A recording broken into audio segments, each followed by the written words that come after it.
سعد ده مش ممكن، انت الوحيد اللي بتضحكني. واخرة الضحك الجميل ده كله ايه؟ اخرته خير. تتغدوا ايه؟ اخبار الفيلم يا استاذ؟ بيجهز. بص يا سعد، انا مش بعمل اي فيلم، انا كبير وشغلي كبير قوي. ها انت دايما كبير بشغلك يا باشا، هو بس الفونس مستعجل شويه. لا الحقيقة كلنا مستعجلين، يعني اصل احنا جينا كتير وكل مرة ناكل ونشرب، احنا كلنا وشربنا بتمن 30 فيلم لحد دلوقتي. الاهم من فيلم هو التجهيز. الفيلم لازم تحطوا ده حلقه في ودانكم كويس قوي، ده غير الورق طبعا. انا ايام ما كنت بشتغل في اليونان كان الورق ده بيجيني جاهز، نقعد بقى عليه انا وعبد اللطيف ونغير. عبد اللطيف مين؟ عبد اللطيف درويش ده اشهر مدير انتاج. كانت افيونته مين بقى عبد اللطيف؟ رمزي وسعاد. رمزي مين؟ ده اخر فيلم انتجته سنة كام يا حاج؟ قريب.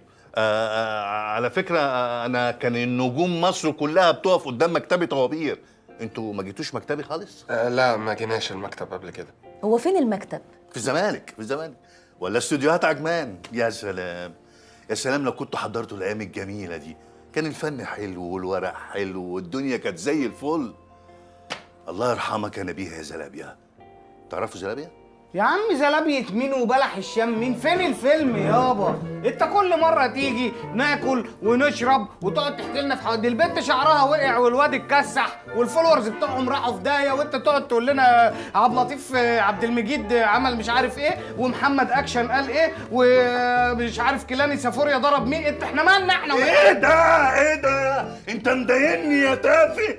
الفجر ده عمال اتبسط معاكوا واكلكوا واشربكوا وانتوا مش عاجبكوا حاجه خالص. ايه انتوا لا هتعرفوا تكونوا فنانين ولا تقدموا اي فن. وانت زمن الفن السعيل، زمن الفن الرخم. تلاقيك اخر فيلم انتجته كان فيلم مقاولات من 20 سنه. انت تطول تعمل افلام واولاد؟ مش عايز اطول، انا مش عايز اطول. يلا يا كيت، يلا يا الفونس، يلا يا عيال. يلا فين؟ ما حدش هيتحرك من هنا غير لما تدفعوا فلوس الاكل اللي دفعتوه. لا انت عارف مين اللي هيدفع فلوس الاكل ده بقى؟ اقول لك انا مين اللي هيدفع فلوس الاكل. نبيل حلاوه. عارف نبيل حلاوه ده؟ واحد صاحبي قابلته في اليونان، قال لي حاجه مهمه جدا. قال لي ان انت راجل عبيط